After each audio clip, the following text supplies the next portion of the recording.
She saw something in the prairie that shouldn't exist.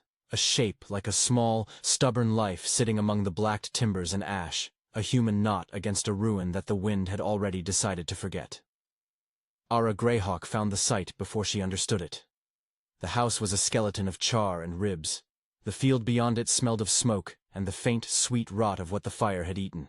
In that ruin, a blanket lay folded around a body as if someone had tried to shelter the last inch of warmth from the world. The beads on the blanket caught a moon that wasn't really there, blinking like distant, patient stars. Rowan Calalden rode up from the west as twilight thinned into cold. He had the look of a man who had learned to measure distance by the way the light made edges sharp or soft. His horse stepped careful over the scorched earth, hooves barely making sound, because Rowan had long ago learned the value of not announcing that you were there. He paused a few yards off, unconsciously counting the ribs of the skeletoned porch, the sluice of ash where a woman might have once hung her pail. His eyes found the small, living thing because it made the plain wrong, the way a living bell makes a silence feel guilty. Rowan Calalden rode up from the west as twilight thinned into cold. He had the look of a man who had learned to measure distance by the way the light made edges sharp or soft. His horse stepped careful over the scorched earth, hooves barely making sound, because Rowan had long ago learned the value of not announcing that you were there. He paused a few yards off, unconsciously counting the ribs of the skeleton porch, the sluice of ash where a woman might have once hung her pail. His eyes found the small, living thing because it made the plain wrong, the way a living bell makes a silence feel guilty. "You're not from here," he said finally, voice low and roughened by long miles. Aara's answer was a soft sound that might have been agreement or might have been a part of the bead's hush. "No," she said. "Not any more of here." Her voice did not ask for explanations. It offered the fact as if she were placing an object on a table. Facts took up less room than questions. He found himself saying what men like him said, out of habit and caution. "I can take you along if you want. There's water ahead, and a chapel with walls to keep off the worst of the wind." She watched him a long moment, as if measuring whether words had the heft to take another human across the land. Then she shifted the blanket a little, revealing the worn fabric beneath. "My mother's beads," she said, as if that explained everything and nothing. "They remember the hands that made them. They'll not be left in the ash." Rowan's impulse was to nod and turn the horse.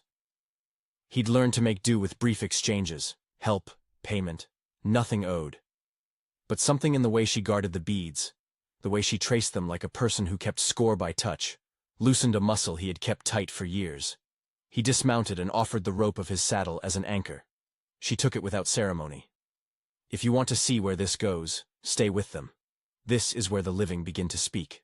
They moved in hours stitched together by wind and small gestures. The first night they camped by a creek where the water smelled of iron and summer dust. Rowan rolled his blanket nearer the fire, but kept it folded so that it still looked like an outer shell. Aara sat cross-legged, tracing the beads, humming a tune that was not a prayer and not a prayer. The sound was more like a finger counting on a worn table, an insistence against empty. He did not know the words, but the way she hummed swallowed the long space between them. Morning light came through rust clouds and painted the prairie with dusted gold. They rode slow. The horse seemed to know when company was not a thing to be hurried. A ruined chapel rose out of its small knoll like a statement. Its roof had long ago given up. The bell was a hollow memory. Yet between its cracked stones there was a sheltering hush. Aara unrolled the blanket by the broken altar and smoothed the beads with the same careful hands, as if the chapel was not merely shelter, but witness. "It's odd," Rowan said once as they ate, picking at cold coffee poured from a tin. "You keep to the things of a place that's burned. Most folks would leave everything that remembers for dead and go where remembering can't follow."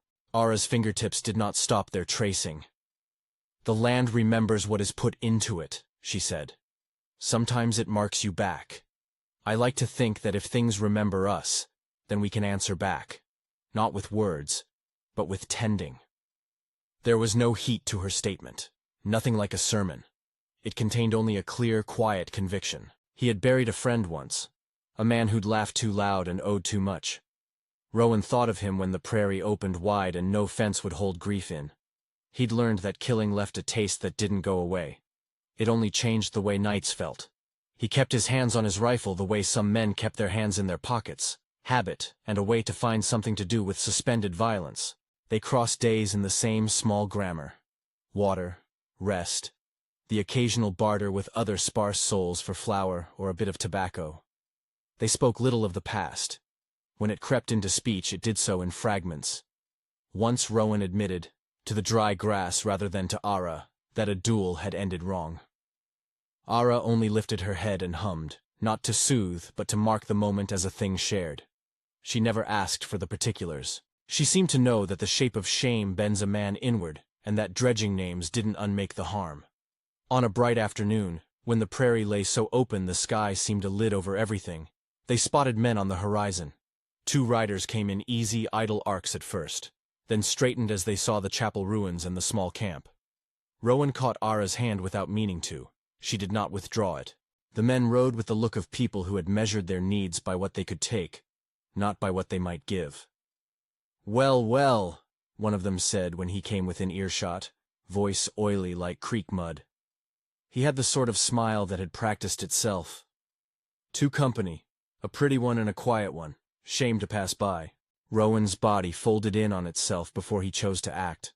His rifle came up as if by old muscle memory, fast, precise, a cruel sort of choreography he knew too well. The first shot scoured the air, a short, ending sound. One rider flopped out of his saddle like a puppet with its strings cut. The other swore and half dared, half fainted, then backed his horse. Silence fell in the space the man's breath had occupied. The horse stamped, confused. The dead man lay on the scorched grass, face turned to a sky that had nothing to say. Rowan's hands did not tremble until after the shot. The tremor came as an aftermath, a ripple through the man like an excuse. He had defended them. He had not meant to become the instrument of a life ending. But the world had offered him a small, sharp demand, and he had answered. Aara moved in a way that was not quick but unavoidable. She took the beaded blanket from where it had been folded and walked to the fallen man. Rowan had the useless urge to stand between her and the corpse, as if the blanket could be a weapon. She knelt, laid the blanket over the man's chest and face, smoothing the beads over his closed eyes as if to seal something from the wind. Her palm pressed the earth beside his head. Her thumb left a small, damp print in the dust. "You didn't have to do that," she said to Rowan after a long minute. Her voice did not hold accusation the way a preacher would fling words. It was nearer to consternation, like a tight knot in the throat. Rowan's reply was smaller than he expected. "They would have taken food, maybe worse. Wanted the beads, maybe." Aara's hand didn't move from the dirt. "They would have taken," she said. "And someone would bury them, or they wouldn't be buried at all. But living by the gun, that's a slow way to grow old. You can't keep doing that." It's not exactly that she forgave him. She did something stranger. She held the humanity of the fallen. She covered him. The act had no flourish, no righteous triumph, only a plain tenderness that made the air thick with the smell of sweat and gun smoke. It made Rowan feel like a child who'd been seen in a lie and had nothing to offer except the truth. He thought of the man he'd killed once, and of how no shroud had been placed over him, only the deliberate burying that tidy cruelty. "You are gone. Disappear." Aara's hands said otherwise. She treated the dead thing as if it were still owed dignity, as if the land remembered and could keep a tally of small courtesies. "Mercy," she murmured, voice small. "Not for you alone. For us all." Rowan swallowed and could not answer. He could feel the shot in his chest as if it were an old coin that did not quite belong in his pocket. This was the moral weight of a single action, a life taken to save another, and the subsequent realization that the taking did not erase the cost. They buried the dead man a little away from the chapel, where the earth had been turned soft by roots. Aara dug while Rowan held the blanket, the beads glinting like a quiet promise. Her hands were steady, but her shoulders were small under the light. She whispered a name that might have been invented for the moment, or might have been the last name the dead man ever heard. Rowan did not ask. He had the sudden, childish urge to tidy things with words he did not mean. "Why bury him?" Rowan asked at last, as if he sought a reason that would make leaving easier. Aara brushed her palms clean of dirt, and looked at him with eyes that weighed. "Because it keeps us human," she said. "Because to leave a body unburied is to let the land hold a debt it wasn't meant to keep. We are the ones to mark what happened. The earth will remember either way. Better we mark it with tenderness." The ride resumed the next morning like an agreement made tacitly. Rowan had expected that the sound of his rifle would make him an exile to himself again.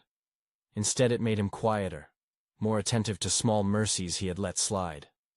He watched Aara as she fixed the blanket's fringe with practiced fingers, as she hummed in that patient, counting way. He began without grand intention to mirror small things. He used his cupped hands to carry the water instead of tipping the pail and spilling half. He cleaned the dishes with as much care as a man could lend to something that had no memory. The differences were not dramatic. They were not meant to be. They were like planting seeds on ground that had lain fallow. At the prairie line, where the land eased into open, Rowan looked out and felt something he had not felt in a long time.